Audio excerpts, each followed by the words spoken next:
Hello students, good morning. Savitribai Phule Paryavaran Shikshan संस्थान की तरफ से जो हम पढ़ रहे हैं बीएड सेकेंड ईयर का पेपर हमारा फर्स्ट एवं यूनिट है हमारी फोर्थ। यूनिट फोर्थ में जो हम पढ़ रहे हैं पाठ्यक्रम निर्माण के सिद्धांत।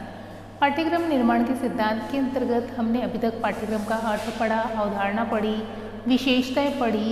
अच्छे पाठ्यक्रम में क्या क्या विशेषताएँ होनी चाहिए, उसके उद्देश्यों पर हमने चर्चा की। तो आज का हमारा जो टॉपिक है वो है हमारा पाठ्यक्रम संरचना।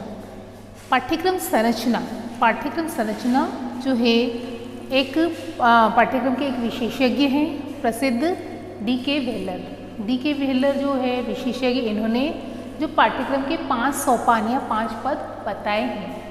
जो 5 पदों के अंतर्गत हम पहला पद देखते हैं वो है शैक्षिक उद्देश्यों का निर्धारण एवं स्थिति विश्लेषण। शैक्षिक उद्देश्यों का निर्धारण यानी जो शैक्षिक उद्देश्य है, शिक्षा के जो उद्देश्य है उनका निर्धारण करना एवं उसका स्थिति विश्लेषण करना। दूसरा बिंदु हम लेते हैं वो है निर्धारित उद्देश्यों की प्राप्ति। जो उद्देश्य हैं वो निर्धारित जो होने चाहिए, जो निर्धारित उद्देश्य की प्राप्ति हेतु उपयुक्त अधिगम अनुभवों का चयन।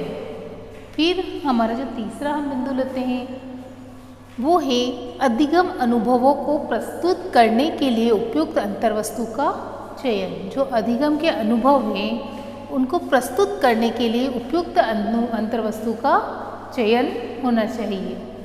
जो चौथा हमारा बिंदु लेते हैं वो है अध्ययन अध्यापन प्रक्रिया की दृष्टि से चयनित अधिगम अनुभवों एवं अंतर्वस्तु का संगठन। अध्ययन अध्यापन प्रक्रिया की जो दृष्टि है उससे जो चयन किए गए अधिगम अनुभव हैं एवं उसकी अंतर्वस्तु का संगठन।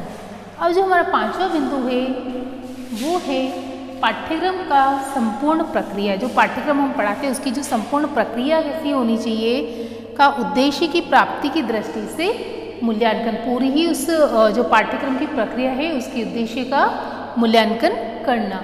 तो ये 5 पद जो है डी.के. व्हेलर ने बताए हैं तो पाठ्यक्रम के संरचना के लिए। अब जो इन पदों को लेकर जो डी.के. व्हेलर कहते हैं, इन पदों को लेकर ये जो सोपान हैं एक दूसरे को क्या करते हैं, प्रभावित करते हैं। एक दूसरे के बिना ये आगे चल नहीं सकते ये पद। तो इसी तथ्य को ध्यान में रखकर जो व्हेलर हैं उन्होंने पाठ्यक्रम संरचना को एक वृत्ताकार, एक गोले में यानी कि वृत्ताकार प्रक्रिया में माना है या बताया है। तो जो पाठ्यक्रम संरचना की प्रक्रिया है उसको वृत्ताकार के रूप में हम देखते हैं। पहला है लक्ष्य एवं उद्देश्य।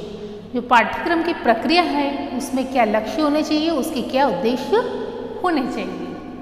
अब उसकी प्रक्रिया के अंतर्गत जो हम दूसरा उद्देश्य दे रहे हैं वो है अधिगम अनुभवों का चयन। जो अधिगम है उसके अनुभवों का चयन। पाठ्यक्रम की प्रक्रिया में तीसरा हमारा बिंदु आता है अंतर्वस्तु का चयन। चौथा है हमारा अधिगम अनुभवों एवं अंतर्वस्तु का संगठन। फिर इसके बाद में जो हमारा अंतिम बिंदु आता है वो है इसका मूल्यांकन। तो ये एक सर्कल बना है, एक गोला या वृत्ताकार बना है।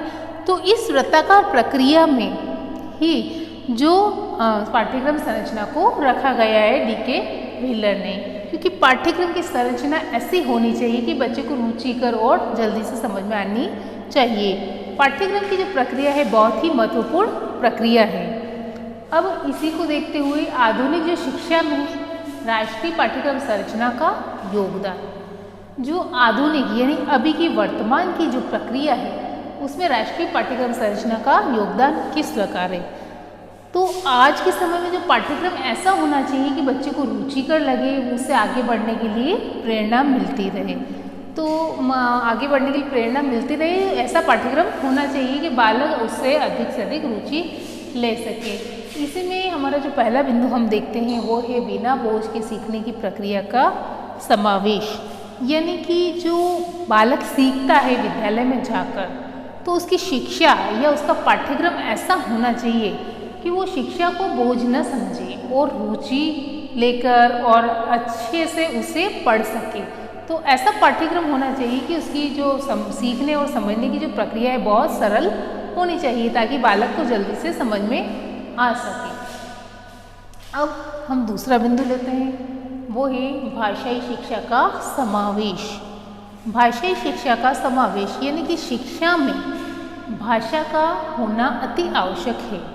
भाषा यानी कि हमारी जो मातृभाषा है, जो शिक्षा में या राष्ट्रीय पाठ्यक्रम संरचना में है, तो भाषाई शिक्षा यानी कि मातृभाषा 2 वर्ष तक मातृभाषा में ही बालक को सिखाना चाहिए ताकि उसे भाषा के ज्ञान के बारे में अच्छे से शिक्षा प्राप्त हो सके और आगे की प्रक्रिया में उसे अन्य भाषाओं को समाहित करना चाहिए। फिर हमारा तीसरा बिंदु लेते हैं हम, अनुदेशन का माध्यम। जो बालक के जो सीखने की प्रक्रिया है, इसमें पाठ्यक्रम संरचना के अंतर्गत इसमें जो अनुदेशन का माध्यम हो जो होना चाहिए वो है हिंदी। हिंदी में ही अनुदेशन का माध्यम होना चाहिए। चौथा बिंदु हम लेते हैं, वो है सामान्य विद्यालयों की व्यवस्था। यानी कि जो राष्ट्रीय पाठ्यक्रम संरचना में जो सामान्य विद्यालय यानी कि जो समान उसके नियम होने चाहिए और समान ही जो सारी तरह की व्यवस्थाएं उसकी होनी चाहिए। सभी के लिए पर्याप्त शिक्षा या बराबर की शिक्षा होनी चाहिए। तो ऐसे सामान्य विद्यालयों की व्यवस्था का समावेश किया जाना अति आवश्यक है। पाठ्यक्रम संरचना में 5वां बिंदु हम लेते हैं, वो है धर्मनिरपेक्षता का समावेश। यानी पाठ्यक्रम की संरचना में धर्मनिरपेक्षता का समावेश होना चाहिए। यानी किसी एक ही धर्म को लेकर शिक्षा प्रदान नहीं की जानी चाहिए, सारे ही धर्मों का उसमें समावेश होना चाहिए, तभी वह शिक्षा अच्छी और रुचिपूर्ण मानी जाएगी। अब हमारा छठा बिंदु हम लेते हैं, वो है सामाजिक भावनाओं का समावेश। राष्ट्रीय पाठ्यक्रम संरचना में जो है राष्ट्रीय भावनाओं का भी समावेश होना चाहिए। बालक और बालिकाओं में राष्ट्र के प्रति भावना अच्छे से होना चाहिए और उसे आगे बढ़ने की प्रेरणा देनी चाहिए। तो इसी के अंतर्गत जो हमारा पहले प्राइमरी की क्लासों में जैसे हमारा भारत, हमारा समाज, हमारा परिवार, इस तरीके की जो टॉपिक्स या प्रकरण रखे जाते हैं। फिर हमारा जो 8वां बिंदु है, रुचिपूर्ण शिक्षा का समावेश। यानी कि जो शिक्षा जो होनी चाहिए वो क्या होनी चाहिए, रुचिपूर्ण होनी चाहिए, जिसमें सारे ही बालक रुचि लेकर उसे पढ़ सकें। ऐसे पाठ्यक्रम जो संरचना होनी चाहिए वो रुचिपूर्ण होनी चाहिए। अब हमारा अगला बिंदु हम लेते हैं, वो है छात्रों का स्वतंत्र विकास। छात्रों के स्वतंत्र विकास के अंतर्गत राष्ट्रीय पाठ्यक्रम जो संरचना है उसमें छात्रों का स्वतंत्र विकास यानी कि हर तरह से उसे आगे बढ़ने की प्रेरणा मिलनी चाहिए और स्वतंत्र विकास उसका होना चाहिए। किसी के दबाव में आकर वो कार्य न करें, ऐसा उसका विकास होना चाहिए। अगला बिंदु हम देखते हैं, वो है शिक्षक सशक्तिकरण का समावेश। जो शिक्षक है उसके सशक्तिकरण का समावेश भी पाठ्यक्रम संरचना के अंतर्गत होना चाहिए। फिर है अभिभावकों की सहभागिता। यानी कि पाठ्यक्रम संरचना में जो अभिभावक हैं उनकी भी सहभागिता होनी अति आवश्यक है, तभी ये पाठ्यक्रम जो संरचना है अच्छी मानी जाएगी।